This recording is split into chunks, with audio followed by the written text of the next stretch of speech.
Yaya, kumuha ka naman ng shirt para kay Ninyo. Kasi ito, pinapawisan na siya. Sobrang excited na makita kasi hindi siya mapirmi sa isang lugar eh. Mami, pakiyate naman po yung chicken. Sige. Ayan. Sarap yan. Oh. Sabi ko na sa'yo. Ayan. Gwyneth, hindi mo naman yata dapat ginawa yun. Bakit? Wala naman akong ginawang masama eh.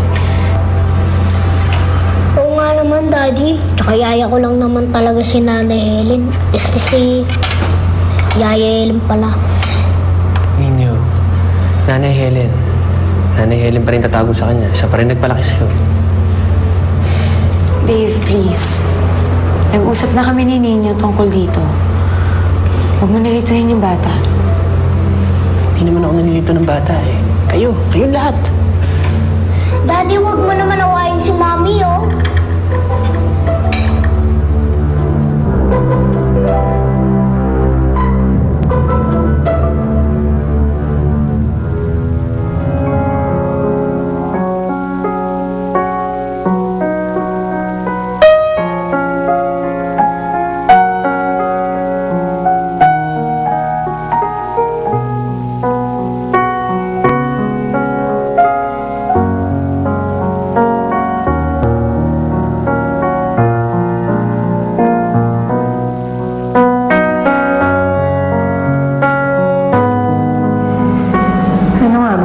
Sa kanya,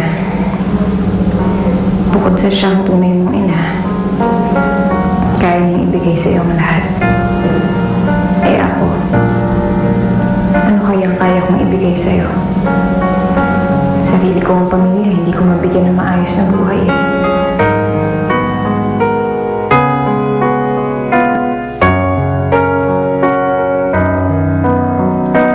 Ayan, masarap to. Gusto mo rin ito? Ayan. Okay. Gusto mo pa ito? May nakatutok bang camera sa atin? Siguro. Pero wag mo nalang pagsinin yun.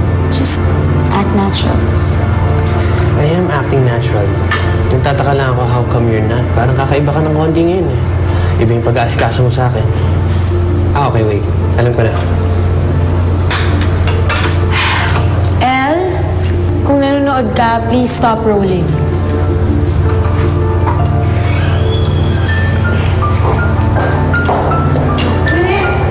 What's the problem? Akala ko ba alam mong nature ng show? Ngayon lang kami magkakaroon ng time together with Ninyo. Kaya muna kami. Kaya nga dapat makunan ito eh. I-plot pa namin ito sa news mamaya, di ba? That's right. Ma, please. Dave didn't sign for this, okay? Leave him out of this. Right.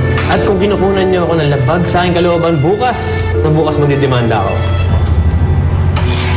Dave, pwede ba? Nakikiusap na nga ako sa kanila eh.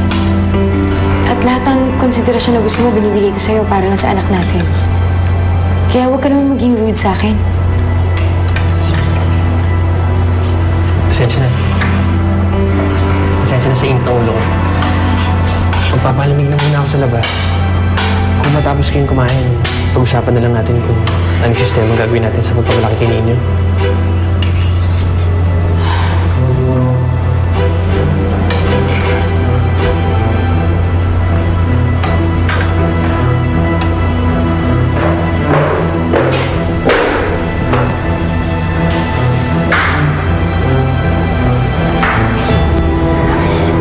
Po yung pinapakuha niya. Doon muna ako sa kusina. Oh, anak. Don't tell me you lost your appetite. Ay, nako. Puntahan ko lang si Dave. Hingi lang ako ng tulong para makainin to. Dave? Kumain ka na lang muna. Tikman mo yung salad ko. Kunan kita ng plate, ha? Have a seat there.